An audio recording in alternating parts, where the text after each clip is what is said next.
आज भी उस धरती पर जिस प्रकार से हिंदुत्व जिंदा है, बहुत गौर से सुनना, आज भी उस धानी में, उस जमीन में, उस धरती पर हिंदुत्व जिस प्रकार जिंदा है, आपके हिंदुस्तान में भी उतना तो जिंदा नहीं है।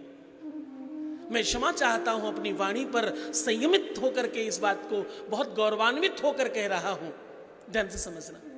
आज भी हिंदुत्व का जो स्वभाव, जो स्वरूप वहां दिखता है, जनमानस की बात कर रहा हूं। अभी कुछ सालों से माननीय यशस्वी प्रधानमंत्री माननीय नरेंद्र मोदी भाई के स्नेहल सानिध्य से हम सब सनातनी बड़े आनंद से जीवंत रह पा रहे हैं। हाँ,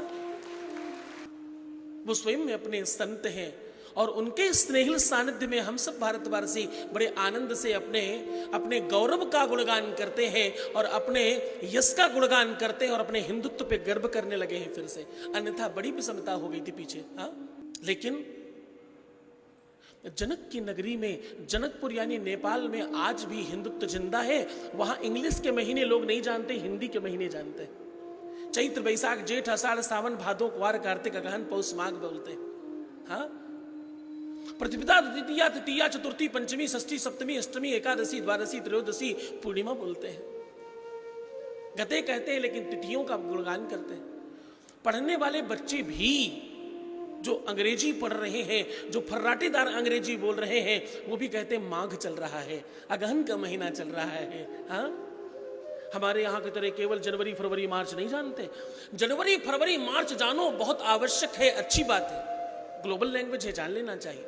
लेकिन अपनी मातृभाषा को, जिससे पूरी दुनिया की भाषाएं जन्मी हैं, उसको भूल मत जाना, उसका स्मरण जरूर रखना, वो सबसे महत्वपूर्ण है। मैं सत्य कहूं, आप में से कितने ही लोग होंगे जिनको हिंदी के महीने पता ही नहीं होंगे।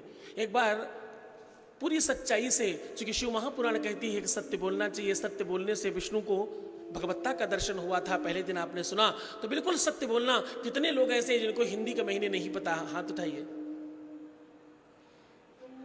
है तो बहुत ज्यादा, बगल वाला उठाए तो हम भी उठाएं, देखो हाथ बढ़ने लगे। खैर कोई बात नहीं, नहीं पता, इस बात को तुम स्वीकार कर रहे हो, तुम्हारा यही बड़प्पन है, यही बड़ा भाव है। लेकिन अब जरूर जानना, प्रयास करना, आज से हिंदी के महीनों को भी जाना करो। हाँ, जनक नगरी में एक महत्वपूर्ण बात है, क्योंकि एक संत गद्दी पर बैठा है। गौर से सुनना, एक संत राजस्व का परिवाहन कर रहा है, राजस्व का परिचायक बना हुआ है और राजस्व को अवगाहन कर रहा है। जब एक संत राजा को चलाता है या किसी राज्य को चलाता है, ध्यान समझना, पहले संत राजाओं को उपदेश देते थे, हितोपदेश करते थे और उपदेशात्मक करके राज्य को चलाने की नीति बताया करते थे। लेकिन राजा जनक जैसा स्वयं संत, क्यों? क्योंकि ये अष्टावक्र के शिष्य है। ध्यान रखना, अष्टावक्र गीता सुनी है इन्होंने। तुमने हजारों बार गीता पढ़ ली हो, लेकिन जैसे ही तुम अष्टावक्र गीता पढ़ोगे, तुम्हारे ज्ञान चक्षु तत्काल खुल जाएंगे पहले दिन ही। अष्टावक्र वो संत थे जो 8 जगह से टेढ़े होने के बावजूद भी समूचे विश्व में, उनसे तर्क में, तर्कशास्त्र में कोई कभी जीता नहीं, और उन्होंने राजा जनक को उपदेश दिया। उनके उपदेश का प्रभाव है ये, संतों के उपदेश का प्रभाव है ये। क्या? संतों के उपदेशों का प्रभाव है ये कि राजा जनक संत जैसा जीवन जी रहे हैं। मैं बहुत गौरव से कहता हूं कि मैं उस प्रदेश से आता हूं जहां का राजा ही एक संत है। मैं बहुत आनंद से इस बात को कह पाता हूं, बड़े स्नेह से और बहुत गौरवान्वित होकर इस बात को कहता हूं। मैं उस प्रदेश से आता हूं जिस प्रदेश का राजा भी एक संत है, और मुझे गौरव है इस बात पर।